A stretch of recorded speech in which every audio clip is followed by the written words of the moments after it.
नमस्कार, डेली 24 भारत देख रहे हैं आप। मैं हूं आपके साथ साहिल धुलिया। बुलेटिन की शुरुआत करेंगे।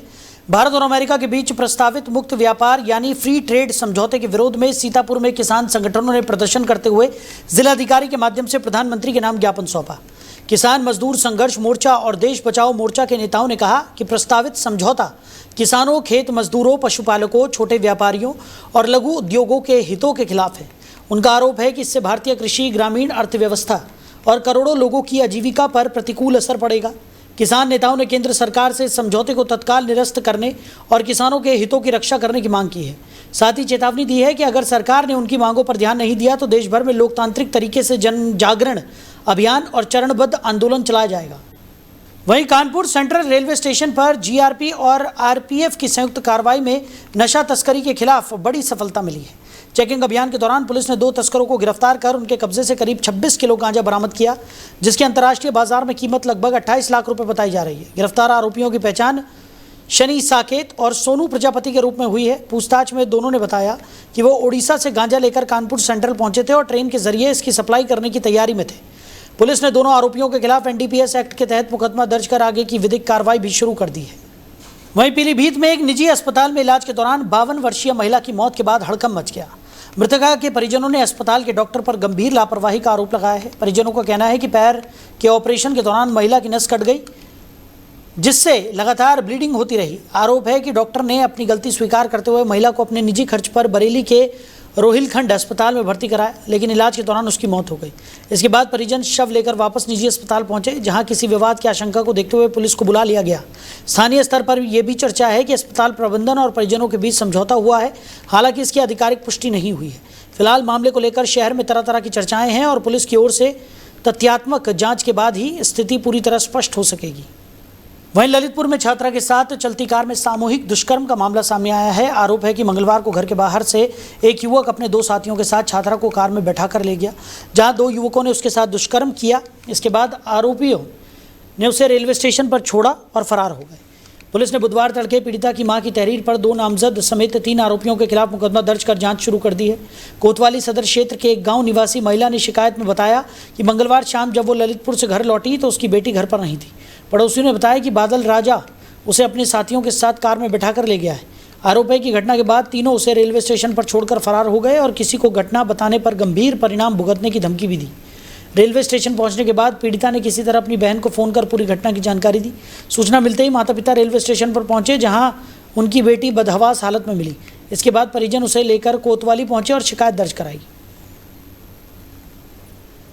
वहीं उत्तर प्रदेश के सीतापुर जिले के खैराबाद थाना क्षेत्र से एक गंभीर मामला सामने आया है। एटीसी कमांडेंट के सरकारी बंगले पर कार्यरत एक कर्मचारी की मौत के बाद उसकी पत्नी ने एटीसी कमांडेंट समेत अन्य लोगों पर गंभीर आरोप लगाए हैं। पीड़िता का कहना है कि चोरी के शक में उसके पति को अवैध रूप से बंधक बनाकर मारपीट की गई, लगातार मानसिक और शारीरिक प्रताड़ना दी गई, साथ ही 5 लाख रुपए की मांग कर धमकियां भी दी गई।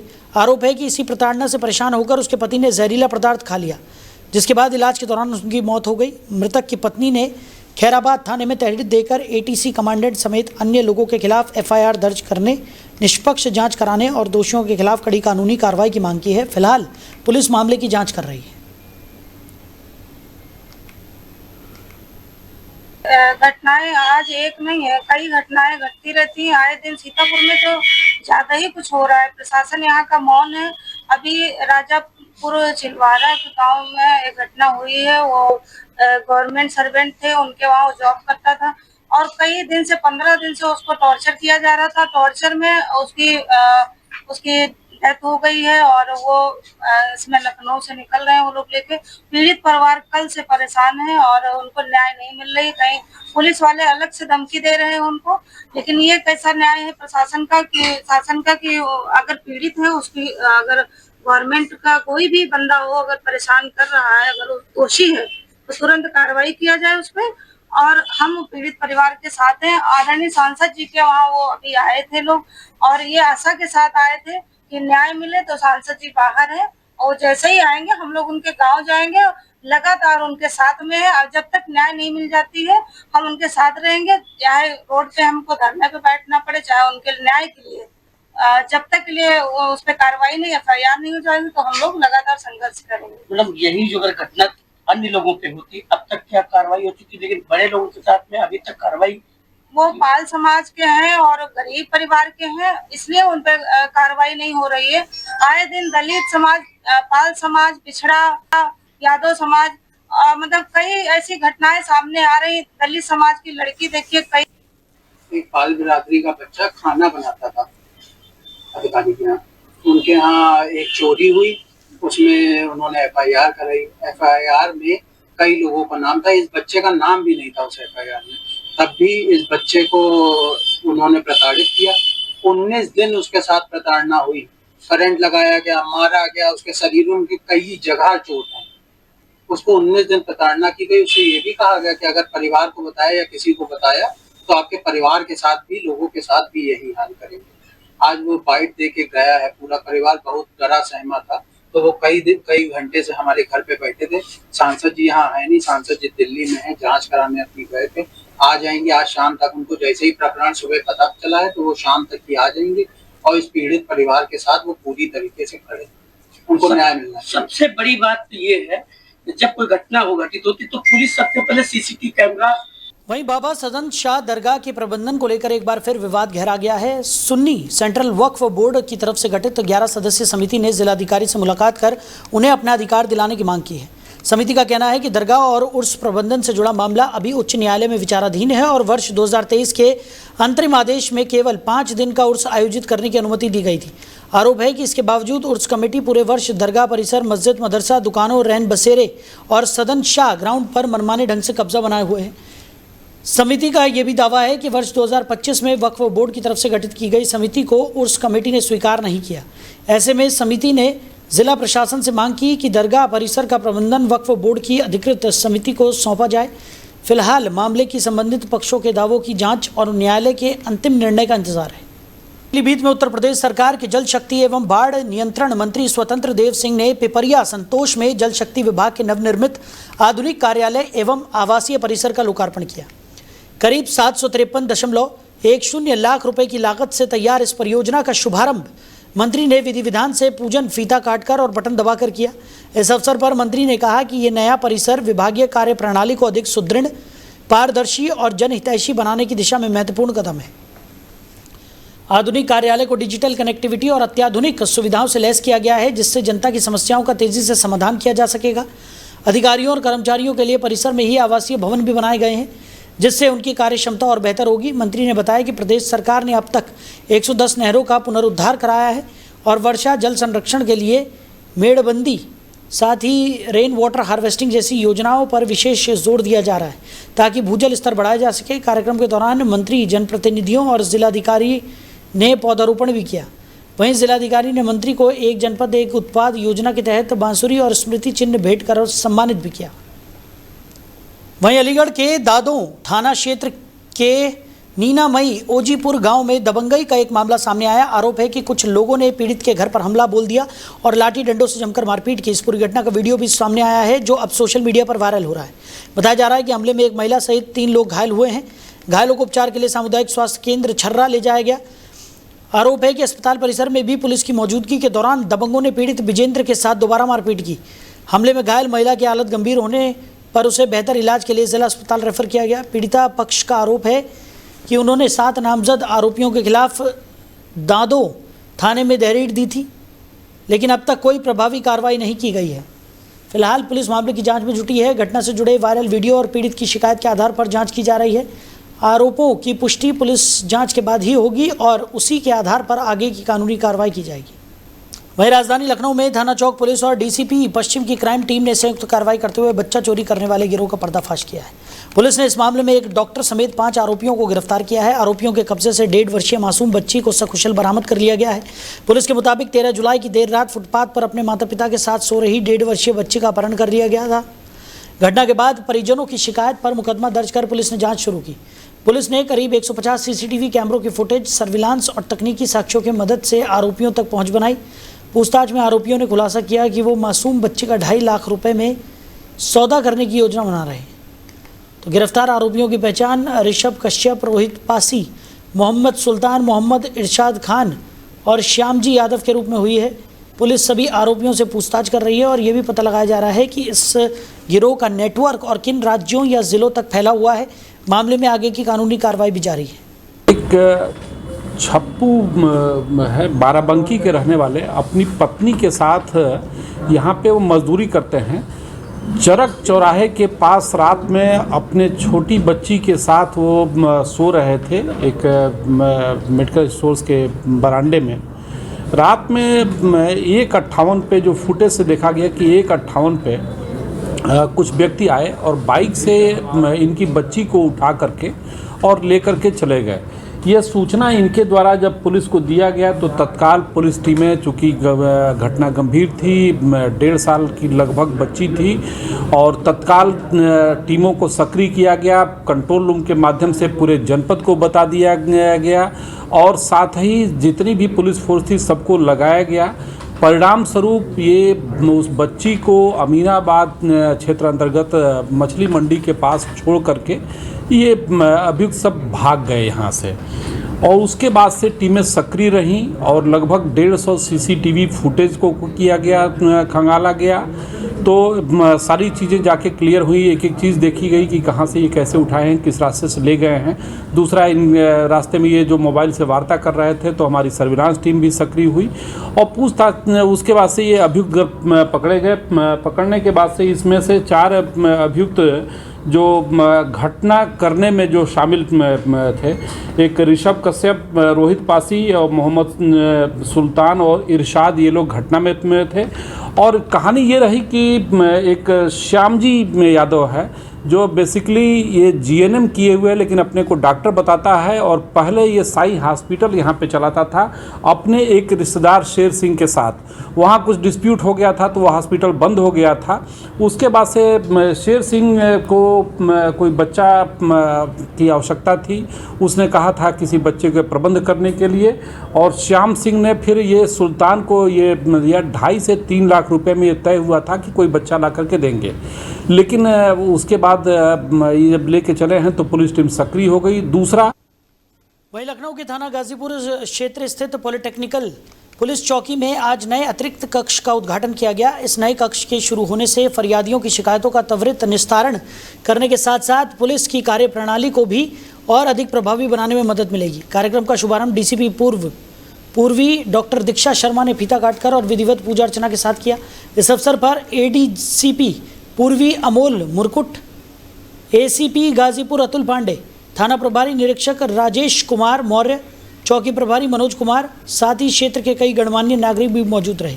अधिकारियों ने कहा कि नए अतिरिक्त कक्ष के बनने से पुलिस चौकी में आने वाले फरियादियों को बेहतर सुविधाएं मिलेंगी और उनकी समस्याओं का समयबद्ध एवं प्रभावी समाधान किया जा सकेगा। आपको बता दें कि पुलिस कर्मियों के लिए भी कार्य का बेहतर वातावरण उपलब्ध होगा। पुलिस विभाग का कहना है कि आधुनिक सुविधाओं से सुसज्जित इस नए कक्ष के माध्यम से आम जनता और पुलिस के बीच बेहतर समन्वय स्थापित होगा और कानून व्यवस्था को और अधिक मजबूत बनाने में सहायता मिलेगी। वहीं चित्रकूट के भरतकूप थाना क्षेत्र की रहने वाली एक महिला ने अपने पति पर दहेज उत्पीड़न, मारपीट और गंभीर प्रताड़ना के आरोप लगाते हुए पुलिस अधीक्षक से न्याय की गुहार लगाई है। पीड़िता वंदना ने बुधवार दोपहर पुलिस अधीक्षक को दिए शिकायती पत्र में आरोप लगाया कि वर्ष 2023 में शादी के बाद से उसका पति नवल लगातार 3 लाख रुपए नगद और एक सोने की चेन की मांग को लेकर उससे मानसिक और शारीरिक रूप से प्रताड़ित करता है। तो शिकायत में पीड़िता ने आरोप लगाया कि 10 जुलाई 2026 की रात उसके पति ने उस पर ट्रक चालकों के साथ शारीरिक संबंध बनाकर पैसे कमाने का दबाव बनाया। विरोध करने पर डंडे से मारपीट की गई और शिकायत करने पर पेट्रोल डालकर जिंदा जलाने की धमकी भी दी गई। पीड़िता ने पुलिस अधीक्षक से पूरे मामले की निष्पक्ष जाँच कराने, आरोपी के खिलाफ कड़ी कानूनी कार्रवाई करने और अपनी सुरक्षा सुनिश्चित करने की मांग की है। फिलहाल ये सभी आरोप शिकायतकर्ता की ओर से लगाए गए हैं। मामले में पुलिस ने शिकायत प्राप्त कर जाँच शुरू कर दी है। जाँच के आधार पर आगे की वैधानिक कार्रवाई की जाएगी। वहीं चित्रकूट के बरगढ़ थाना क्षेत्र स्थित बोझ फार्म कंपोजिट प्राथमिक विद्यालय में उस समय अफरा तफरी मच गई जब मिड डे मील खा रहे बच्चों पर एक कथित रूप से पागल कुत्ते ने हमला कर दिया। इस हमले में कक्षा 2 के छात्र श्याम और आंगनबाड़ी की बच्ची जानवी गंभीर रूप से घायल हो गए। दोनों को पहले सामुदायिक स्वास्थ्य केंद्र मऊ ले जाया गया, जहां प्राथमिक उपचार के बाद उनकी गंभीर हालत को देखते हुए जिला अस्पताल रेफर कर दिया गया। प्रत्यक्षदर्शियों के अनुसार दोपहर के समय बच्चे भोजन कर रहे थे, तभी कुत्ता स्कूल परिसर में घुस आया और बच्चों पर हमला कर दिया। घटना के बाद शिक्षक और अन्य बच्चे खुद को सुरक्षित रखने के लिए कक्षाओं में चले गए। ग्रामीणों ने शोर मचाकर और डंडे पत्थर फेंक कर किसी तरह कुत्ते को वहां से भगाया। परिजनों ने स्कूल प्रबंधन की लापरवाही का आरोप लगाया है, जबकि ग्रामीणों का कहना है कि ये कुत्ता लंबे समय से इलाके में लोगों और मवेशियों पर हमला करता रहा है। वहीं बेसिक शिक्षा अधिकारी रंजना शुक्ला ने बताया कि घटना की जांच के लिए टीम गठित कर दी गई है। साथ ही स्कूल की बाउंड्री पर जाली लगाने के निर्देश भी दे दिए गए हैं ताकि भविष्य में ऐसी घटनाओं की पुनरावृत्ति न हो। तमाम स्कूल है, वहाँ छुट्टी के समय भोजन के समय में कुछ सब पता नहीं कैसे अंदर घुस गया मंदिर के अंदर और बच्चे को जो है नोच डाला।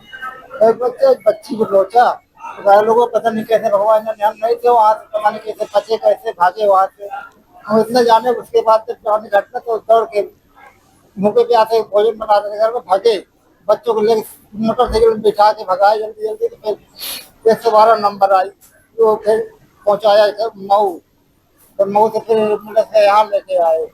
यही सब बात है, बहुत जल्दी हो गई सर। जी, स्कूल के अंदर ही हमला हुआ है सर। बाउंड्री है सर, इतनी सी बाउंड्री, पता नहीं कैसे कहते हैं डाक गया, भगवान जाने कैसे डाक गया। बच्चे हैं लगभग 35-40 बच्चे पढ़ते हैं। वहाँ तो पढ़ता है बच्ची पढ़ती है 4 साल की, 3 साल की, 4 साल की बच्ची है, 8 साल का बच्चा। तो बच्ची बच गई है, बच्चे घर में है, इसको लेकर भाग गया है। बच्चों का कंडीशन तो बताया, वहाँ से टाँकों पर लगाए हैं मऊ से, यहाँ भेज दिए हैं, देखिए क्या करते हैं। तो ये लोग आते हैं, वहाँ से बार हटा दिया जाता है कि हटो यहाँ से, आप देखने देते हमको। हमारा बच्चा हमारे सामने सवाल करना चाहिए ना, होना चाहिए। हमको क्यों भगाते हैं बाहर बार। जैसा कि इस घटना की जानकारी मुझे संबंधित बीईओ से प्राप्त हुई है। ये घटना विद्यालय में बगल के घर से कोई कुत्ता घुस करके विद्यालय में उसने 2 बच्चों को काट लिया है और बच्चों को जिला अस्पताल पहुंचा दिया गया है। बच्चे अभी सुरक्षित हैं और सबसे पहले तो मैंने इसके लिए निर्देश निर्गत कर दिया है कि उस रास्ते से दोबारा वो कुत्ता ना आए, जिसके लिए वहां जाली या कटीले तारों से पहले वो रास्ता बाधित कर दिया जाए। और उसके पश्चात अगर इस घटना के लिए हमारे विभाग का कोई भी व्यक्ति दोषी पाया जाएगा तो उसके विरुद्ध कठोर से कठोर कार्रवाई की जाएगी। मैडम, जिस समय मिड डे मील बच्चे खा रहे थे उस समय क्या वहाँ टीचर मौजूद नहीं थे जो इस तरह घटना हो? अब इसके बारे में अभी डिटेल जानकारी मुझे नहीं है। मैं इसके लिए जांच कमेटी गठित करके जांच करवाऊंगी और तत्पश्चात जैसा होगा। वहीं अमेठी के शुक्ल बाजार थाना क्षेत्र में एक किशोरी का शव संदिग्ध परिस्थितियों में घर के अंदर फंदे से लटका मिलने से इलाके में सनसनी फैल गई। घटना हरखू मऊ के पास की बताई जा रही है। किशोरी का शव देखकर परिजनों में कोहराम मच गया और उन्होंने तुरंत पुलिस को सूचना दी। प्रारंभिक जानकारी के अनुसार किशोरी अपने ननिहाल में रह रही थी। सूचना मिलते ही शुक्ल बाजार थाना पुलिस मौके पर पहुंची और घटनास्थल का निरीक्षण किया। पुलिस ने फंदे से लटक रहे शव को नीचे उतरवाकर कब्जे में लिया और पंचनामा भरने के बाद पोस्टमार्टम के लिए भेज दिया। फिलहाल किशोरी की मौत किन परिस्थितियों में हुई इसका कारण स्पष्ट नहीं हो सका है। पुलिस हर पहलू को ध्यान में रखते हुए मामले की जांच में जुटी हुई है। पोस्टमार्टम रिपोर्ट और अन्य साक्ष्यों के आधार पर आगे की कार्रवाई की जाएगी। पुलिस का कहना है कि प्रथम दृष्टया किसी भी संभावना से इनकार नहीं किया जा सकता। जांच पूरी होने पर और पोस्टमार्टम रिपोर्ट आने के बाद ही मौके के वास्तविक कारणों का खुलासा हो सकेगा। वहीं कौशाम्बी में स्कूली बच्चों की सुरक्षा को लेकर परिवहन विभाग ने बड़ी कार्रवाई की है। उत्तर प्रदेश शासन के निर्देश पर चलाए जा रहे विशेष यातायात चेकिंग अभियान के तहत आरटीओ तारकेश्वर मल ने अनाधिकृत रूप से संचालित स्कूली वाहनों के खिलाफ अभियान चलाया। जांच के दौरान 5 वाहनों को सीज किया गया, जबकि 7 वाहनों को चालान उनका किया गया। तो आरटीओ के मुताबिक ये वाहन बिना आवश्यक परमिट या अन्य नियमों के पालन किए स्कूली बच्चों को लेकर संचालित किए जा रहे थे। कार्रवाई के दौरान सैनी थाना क्षेत्र में 2, कोकराज थाना क्षेत्र में 2 और कड़ा धाम थाना क्षेत्र में 1 वाहन सीज कर दिया गया। तो आरटीओ तारकेश्वर मुल ने कहा कि बच्चों की सुरक्षा सर्वोच्च प्राथमिकता है और किसी भी स्थिति में नियमों के उल्लंघन को बर्दाश्त नहीं किया जाएगा। उन्होंने अभिभावकों से अपील की है कि बच्चों को स्कूल भेजने से पहले ये सुनिश्चित करें कि जिस वाहन से उनका बच्चा जा रहा है उसकी फिटनेस, परमिट और अन्य आवश्यक दस्तावेज पूरी तरह वैध थे। इस कार्रवाई के बाद बिना अनुमति और नियमों के विपरीत चल रहे स्कूली वाहनों में हड़कंप मच गया है। प्रशासन ने आगे भी ऐसे अभियान लगातार जारी रखने की बात कही है। वहीं बदायूं जिले के कादर चौक सामुदायिक स्वास्थ्य केंद्र की स्वास्थ्य व्यवस्थाओं पर गंभीर सवाल खड़े हो रहे हैं। तो अस्पताल परिसर से एक वीडियो सोशल मीडिया पर वायरल हो रहा है जिसमें मेडिकल ऑफिसर के कार्यालय के बाहर एक कुत्ता घूमता दिखाई दे रहा है। इस वीडियो के सामने आने के बाद ग्रामीणों ने अस्पताल की कार्यप्रणाली पर सवाल उठाए हैं। ग्रामीणों का आरोप है कि अस्पताल में अक्सर डॉक्टर और अन्य जिम्मेदार स्टाफ मौजूद नहीं रहते, जिसके चलते सीएचसी फार्मासिस्ट और वार्ड बॉय के भरोसे संचालित हो रहा है। उनका कहना है कि समय पर इलाज न मिलने के कारण मरीजों को मजबूर होकर निजी या झोला छाप चिकित्सकों का सहारा लेना पड़ रहा है। इसके अलावा अस्पताल में बिजली, बेडशीट और अन्य बुनियादी सुविधाओं की कमी होने का भी आरोप लगाया गया। ग्रामीणों ने पूरे मामले की उच्च स्तरीय जांच कर जिम्मेदार अधिकारियों के खिलाफ कार्रवाई की मांग की है। वहीं इस मामले में जब मुख्य चिकित्सा अधिकारी यानी सीएमओ बदायूं से संपर्क किया गया तो उन्होंने फ़ोन पर कोई जानकारी देने से इनकार कर दिया। फिलहाल वायरल वीडियो और लगाए गए आरोपों की स्वतंत्र पुष्टि नहीं हुई है। प्रशासनिक जाँच के बाद ही स्थिति पूरी तरह स्पष्ट हो सकेगी। तो फिलहाल इस बुलेटिन में मेरे साथ इतना ही। आप बने रहिए। नमस्कार।